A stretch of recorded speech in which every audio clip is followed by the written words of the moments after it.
검은색 벤츠 S클래스, 깊은 광택이 비치는 차체가 서서히 정문 앞에 멈췄다. 지은 양, 잘 있었소? 어? 어르신은? 그날 두 사람에게는 무슨 사연이 생긴 걸까요?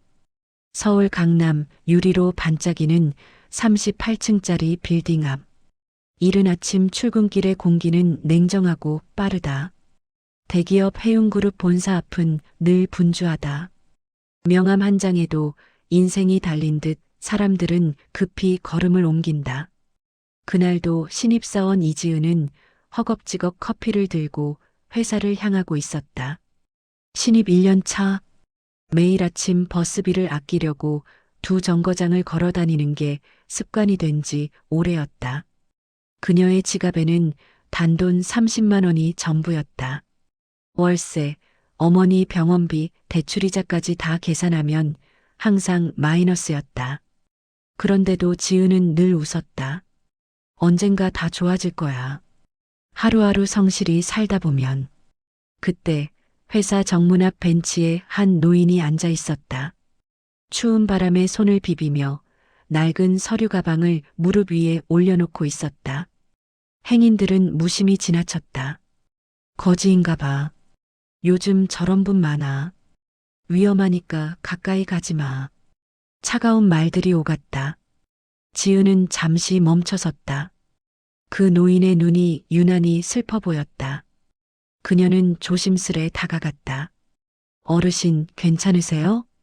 노인은 놀란 듯 고개를 들었다. 지갑을 잃어버렸소. 택시를 타야 하는데 현금이 없구먼. 오늘 하루 어찌 가야 할지 모르겠소. 지은은 잠시 망설였다. 월말까지 버텨야 할 30만 원, 생활비 전부였다. 하지만 눈앞에 노인을 두고 돌아서려니 마음이 편치 않았다. 그녀는 지갑을 꺼내 10,000원권을 몇 장 꺼내려다가 그대로 전부 내밀었다. 이거 받아요. 따뜻한 곳에서 식사도 하시고 집에도 가세요. 노인은 놀란 듯 손을 내저었다. 아니, 이건 너무 많소. 젊은 양반이 이걸 그냥 줘? 지은은 웃으며 말했다. 괜찮아요. 저도 언젠가 누군가에게 도움받겠죠. 노인은 고개를 숙이며 떨리는 손으로 돈을 받았다. 이름이 뭐요? 이지은이에요. 지은 양 고맙소. 그 마음 잊지 않겠소. 그녀는 가볍게 인사하고 회사를 향해 뛰어갔다. 그녀는 몰랐다. 그날의 그 행동이 자신의 인생을 완전히 바꿔놓을 줄은. 해운그룹 본사 21층 인사팀. 아침 8시 40분 출근 버튼 소리가 삑 하고 울린다. 사무실 안은 늘 같은 공기다. 형광등의 흰빛, 키보드 두드리는 소리, 커피 머신의 윙윙거림. 지은은 자신의 자리에 앉으며 오늘도 속으로 다짐했다. 오늘은 눈치 보지 말자. 오늘은 조금 더 웃자. 하지만 이 회사에서 착한 사람은 눈에 띄지 않는다. 상사는 늘 효율을 외쳤고 동료들은 성과표를 보며 서로를 비교했다. 누군가 늦게 왔는지, 누가 팀장한테 잘 보이는지 그게 하루의 이슈였다. 지은은 그 모든 시선 속에서 조용히 엑셀 파일을 열었다. 지은 씨, 그거 보고서 수정됐죠? 팀장 한수진의 목소리는 차갑고 단호했다. 네, 어제 밤까지 수정해서 방금 메일 보냈습니다. 좋아요. 근데 다음엔 미리 좀 보고해줘요. 내가 물어봐야 나오면 곤란하잖아요. 죄송합니다. 사실 그녀는 전날 밤 10시까지 남아 파일을 다시 정리했었다. 그러나 이곳에선 결과보다 보여지는 태도가 중요했다. 그녀는 다시 고개를 숙이고 키보드를 눌렀다. 점심시간 사람들이 삼삼오오 모여 식당으로 나갔다. 지은은 자리를 지켰다. 오늘은 도시락을 싸왔기 때문이다. 냉장고 속에서 꺼낸 김치볶음밥에 계란 프라이 하나. 그녀는 커피 머신 옆 빈자리에서 조용히 식사를 했다. 그때 동료 유라가 지나가며 웃었다. 지은 씨, 또 혼자 먹어요? 아유, 진짜 성실해.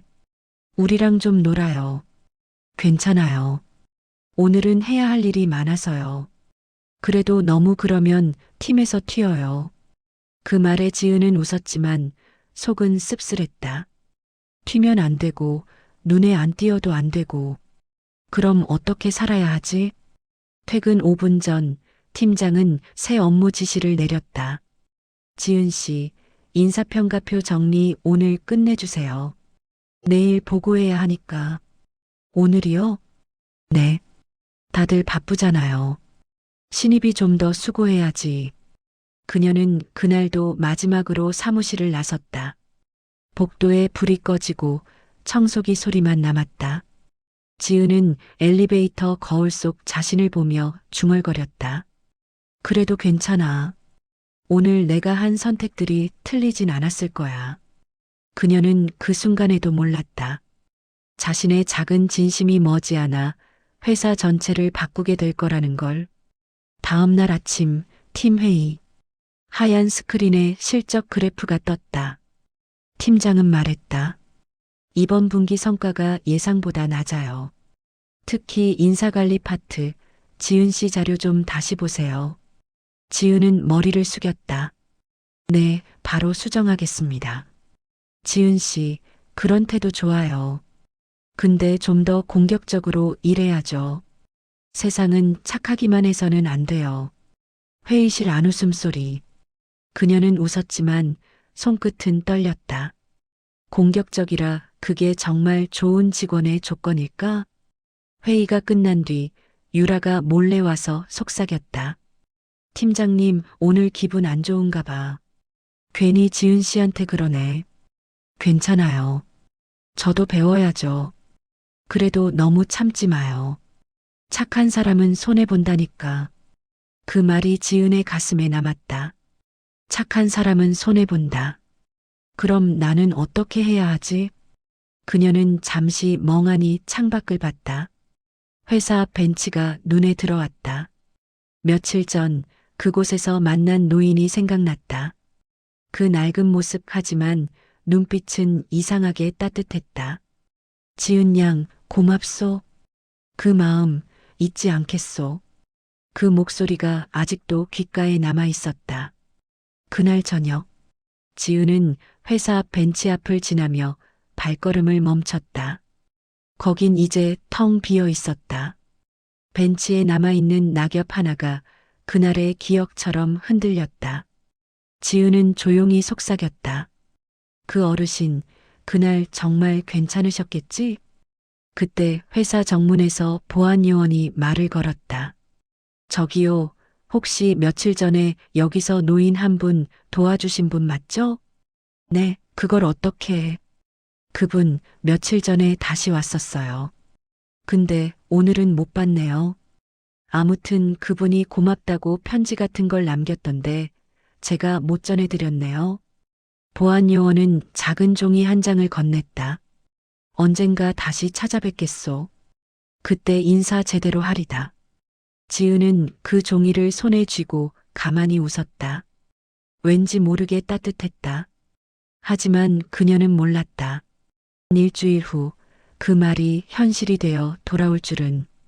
일주일 뒤 월요일 아침, 지은은 언제나처럼 커피 한 잔을 들고 회사 정문을 향했다.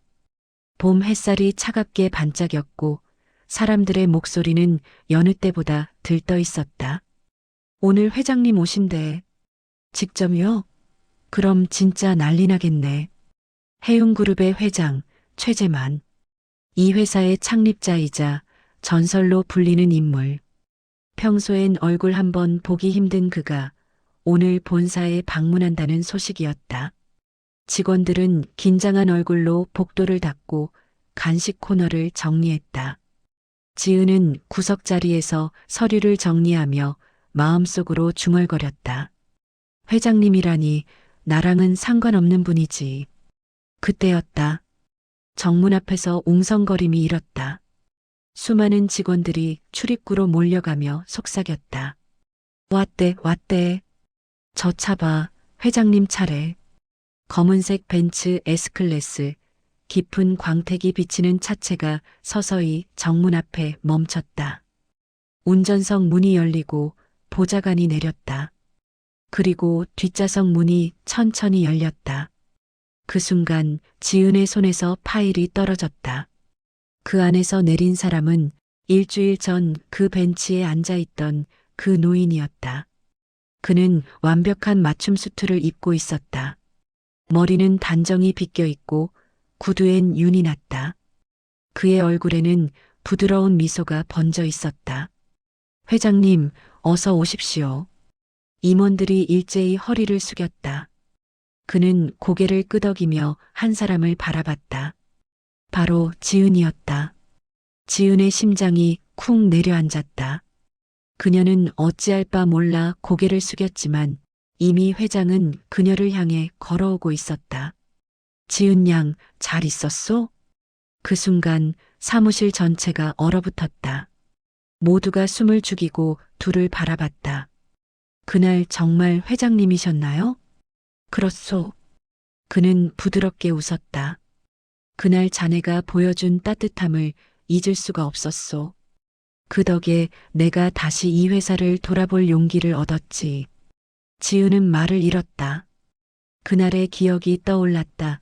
추운 바람, 떨리는 손, 그리고 5만 원권 6장. 그녀는 조용히 고개를 숙였다. 그땐 정말 몰랐어요. 죄송합니다. 죄송할 게 뭐 있소? 오히려 내가 고마워해야지. 회장은 주변 임원들을 돌아보며 말했다. 이 직원이 내게 큰 가르침을 주었소. 이 회사가 지켜야 할 건 실적이 아니라 사람의 마음이란 걸. 순간 사무실 안에 고요가 흘렀다. 그날 이후 그 여직원의 이름이 사람들 사이에서 속삭여지기 시작했다. 며칠 뒤 지은은 회장실로 호출을 받았다. 이곳은 평소 직원들이 거의 들어오지 못하는 장소였다. 높은 천장, 정갈한 원목 책상, 벽에 걸린 오래된 흑백 사진들. 그 사진 속엔 젊은 시절의 최 회장과 낯익은 남자아이가 있었다. 들어오시오. 최 회장의 목소리는 부드러웠다. 그는 의자에서 일어나 직접 차를 내왔다. 지은 양, 자네와 이렇게 마주 앉을 줄은 몰랐소. 저도요. 그날 정말 놀랐어요. 그날 이후 계속 생각했소. 왜 자네는 그렇게 했을까? 요즘 사람들은 계산부터 하는데 자네는 달랐지. 그는 잠시 창밖을 보며 말을 이었다. 사람들이 내겐 회장이라는 이름만 봤지. 나는 오랫동안 사람으로서 평가받은 적이 없었소. 그날 자네 덕분에 그걸 다시 느꼈소. 지은은 조심스레 물었다. 그래서 그날 일부러 회사 앞에 계셨던 건가요? 그렇소. 이 회사가 지금 제대로 가고 있는지, 내가 만든 세상이 진짜 가치가 있는지 알고 싶었지. 그는 책상 서랍에서 작은 봉투를 꺼냈다. 봉투 안엔 깨끗한 10,000원 3장과 손편지 한 장이 있었다. 이건 자네가 내게 건넨 돈이요. 나는 돌려주려 했지만 이 돈이 나를 변화시켰소. 그래서 이건 내 마음을 담아 다시 돌려주는 거요. 그는 미소 지었다. 그리고 한 가지 제안이 있소. 그는 서류 하나를 내밀었다. 해운그룹 인사문화 혁신 프로젝트 실무 총괄. 지은은 놀라 손을 떨었다. 저요? 이런 큰 일을 제가 어떻게 해? 이 회사에 필요한 건 기술이 아니라 사람을 보는 눈이요. 그 눈을 가진 사람이 바로 자네요. 그녀의 눈가가 붉어졌다. 감사합니다, 회장님. 정말 최선을 다하겠습니다. 그는 고개를 끄덕이며 말했다. 지은 양, 세상은 냉정해도 사람의 온도는 사라지면 안 돼요. 그 온도를 지켜주시오. 그게 자네가 해야 할 일이요. 그날 지은은 회장실을 나서며 창밖을 바라봤다. 벤츠 S클래스가 천천히 회사 앞을 떠나는 모습. 그녀의 손엔 여전히 봉투가 쥐어져 있었다. 그 안에 3장의 10,000원이 이제는 단순한 돈이 아닌 삶의 약속처럼 느껴졌다. 그녀는 조용히 속삭였다. 저도 누군가의 온도가 되어 볼게요, 회장님. 해운그룹 21층 회의실. 화이트보드에는 큼지막하게 적힌 글자가 하나 있었다. 사람을 먼저 보는 회사. 지은이 맡게 된 첫 대형 과제. 이름하여 인사문화 혁신 프로젝트였다. 겉으로 보기엔 멋진 슬로건이었지만 실제로는 온갖 이해관계와 반발이 얽힌 민감한 작업이었다. 지은은 며칠째 잠을 제대로 자지 못하고 있었다. 지은 씨, 이건 너무 이상주의적이에요. 재무팀에서 파견 나온 과장이 차가운 목소리로 말했다. 성과가 안 나오면 사람 먼저 본들 뭐합니까? 회사는 숫자로 말해야죠. 지은은 숨을 고르며 조용하지만 단단한 목소리로 대답했다. 맞아요. 회사는 숫자로 평가받죠. 하지만 그 숫자를 만드는 게 사람이고 그 사람이 떠나면 숫자도 사라져요. 옆에서 듣고 있던 누군가는 피식 웃었다. 이상적인 말이죠. 근데 현실은 사람 갈아 넣어서 숫자 맞추는 곳이잖아요. 회의실 공기가 싸늘해졌다. 지은은 잠시 고개를 숙였다가 회장에게 들었던 말을 떠올렸다. 세상은 냉정해도 사람의 온도는 사라지면 안 돼요. 그녀는 다시 고개를 들었다. 그래서 우리가 바꾸려고 하는 거잖아요. 원래 그런 곳이라는 말, 여기에서 끊자고요. 말은 그렇게 했지만 회의가 끝나고 나오는 길에 지은의 어깨는 눈에 띄게 축 처져 있었다. 복도로 나오자 도연이 기대고 서 있었다. 고생 많았죠? 들었어요? 다 들었죠. 근데 잘했어요. 지은은 한숨을 내쉬었다. 이상적인 말만 하는 애로 보이지 않을까요? 아니요. 누군가는 이상을 말해줘야 현실이 조금이라도 움직이거든요. 그는 잠시 멈췄다가 낮은 목소리로 속삭였다. 그리고 그런 사람을 우리 아버지는 늘 찾고 있었어요. 그 말은 이상하게도 지은의 마음을 조금 가볍게 만들었다. 하지만 진짜 벽은 이제 시작이었다. 며칠 후 첫 설문조사 결과가 나왔다. 직원 만족도는 생각보다 낮았고 특히 회사에 존중받고 있다고 느끼는가라는 항목에서는 충격적인 수치가 나왔다. 아니요, 68%. 지은은 모니터를 오래 바라봤다. 그래, 나만 힘든 게 아니었구나. 그녀의 가슴 한켠이 저릿하게 아렸다. 그날 밤 누구도 없는 사무실에서 그녀는 혼잣말을 했다. 어르신, 제가 지금 잘 가고 있는 걸까요? 대답은 돌아오지 않았지만 그녀는 알 수 있었다. 지금 자신이 느끼는 이 언젠가 누군가에게는 조금 덜 아픈 회사를 만들어줄 씨앗이 될 수도 있다는 걸. 프로젝트가 중반을 향해 가던 어느 날, 인사팀에 이상한 소문이 돌기 시작했다. 회장님 요즘 병원 자주 가신다더라. 건강이 안 좋으시대. 처음엔 대수롭지 않게 들렸다. 하지만 그 소문은 점점 커졌다. 이번에 해외 출장도 다 취소됐다더라. 그래서 요즘 아들이 회의 주재하는 거야. 지은은 복도 끝에서 우연히 도연과 주치의가 대화하는 것을 보게 되었다. 아버님, 무리하시면 안 됩니다. 최소한 수술 날짜는 잡으셔야죠. 아직 할 일이 남았는데 어떻게 눕고만 있겠소. 그들의 목소리는 낮았지만 말의 무게는 공기 전체를 짓누르는 듯했다. 지은은 그날 저녁 회장실로 조심스럽게 찾아갔다. 문 앞에서 한참을 망설이다가 노크를 했다. 들어오시오. 최 회장은 창밖을 바라보고 있었다. 도시의 야경이 유리창에 비치고 있었다. 지은 양, 무슨 일인가?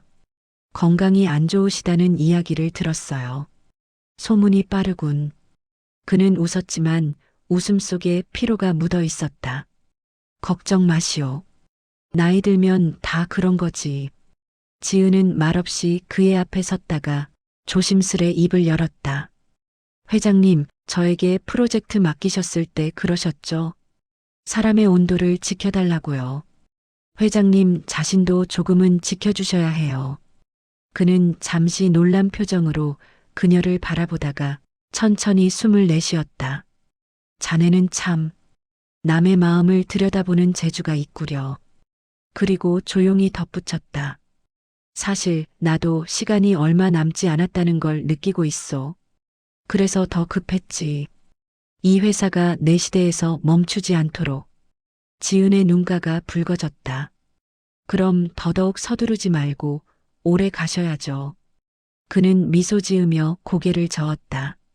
내가 오래 사는 것보다 중요한 건 내가 떠난 후에도 이 회사가 사람을 먼저 보는 곳으로 남는 거요. 그걸 자네가 이끌어주길 바라오. 그 말은 유언처럼 들렸다. 지은은 마음 깊은 곳에서 무언가가 꾹 눌리는 느낌을 받았다. 그날 밤 그녀는 침대 위에서 한참을 잠들지 못했다. 이 프로젝트는 단순히 제 일이 아니구나. 회장님의 마지막 바람이기도 하구나. 그렇게 책임은 더 무겁고 결심은 더 단단해졌다. 몇 달 뒤 회사 전체 메일함에 하나의 공지가 도착했다. 비서실 공지. 회장님 입원 및 수술 일정 안내. 사무실 공기가 순식간에 달라졌다.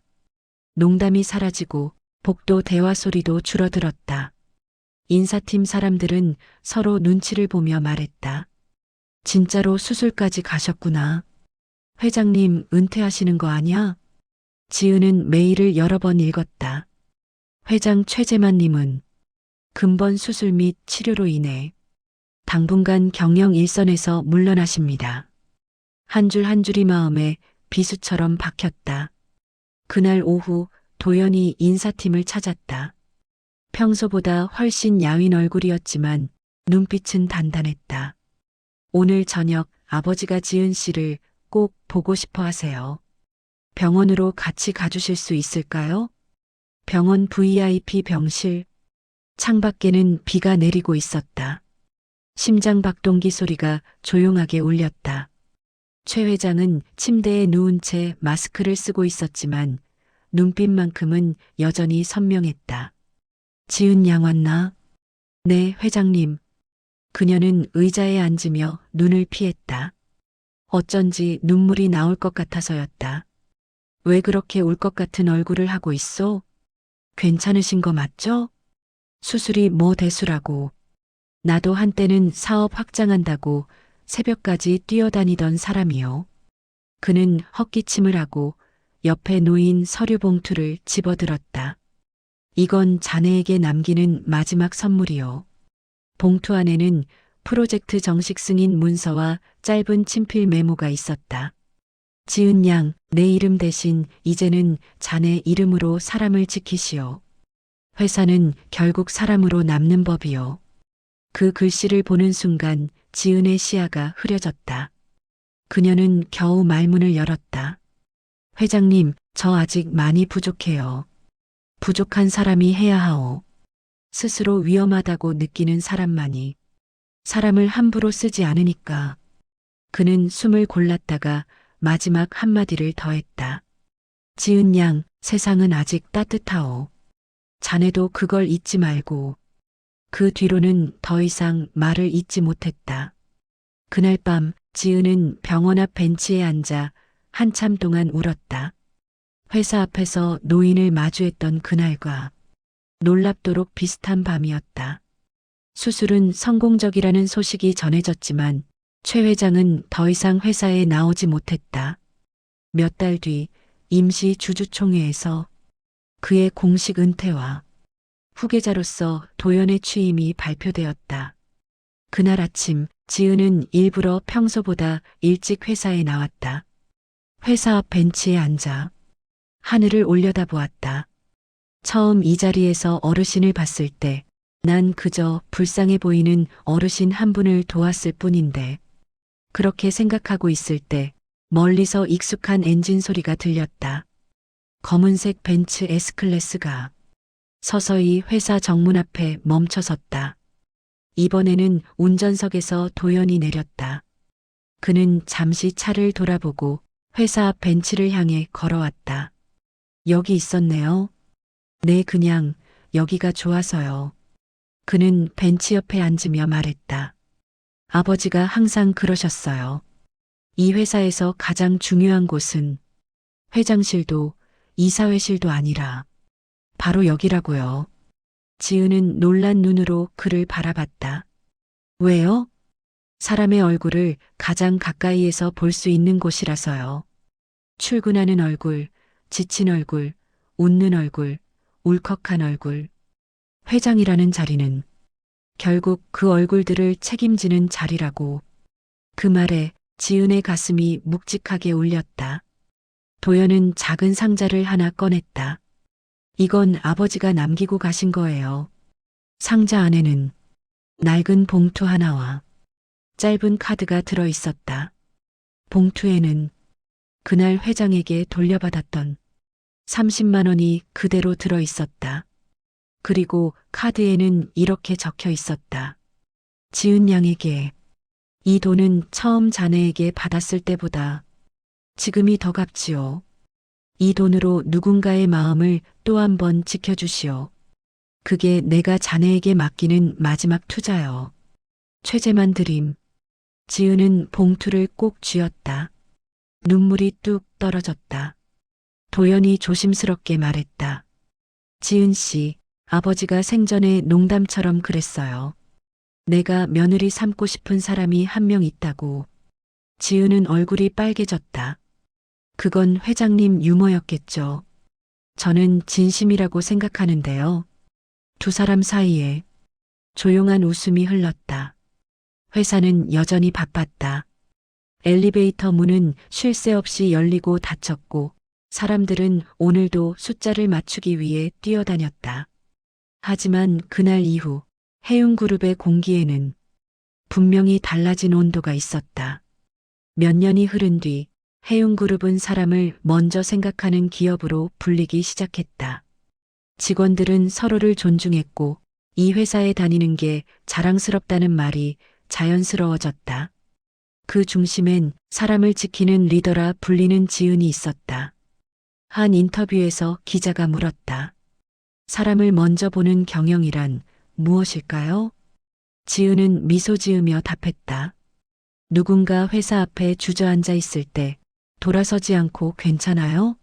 라고 말할 수 있는 용기요. 저는 그게 시작이라고 생각해요. 그녀는 인터뷰를 마치고 회사 앞 벤치에 앉았다. 가방 속 낡은 봉투를 꺼내 보았다. 그 안엔 최 회장의 짧은 메모 한 줄. 세상은 아직 따뜻하단다. 그녀는 하늘을 올려다보며 미소 지었다. 그때 평범한 승용차 한 대가 멈췄다. 떨리는 손으로 서류를 줍는 신입사원. 지은은 다가가 웃으며 말했다. 처음이죠? 괜찮아요.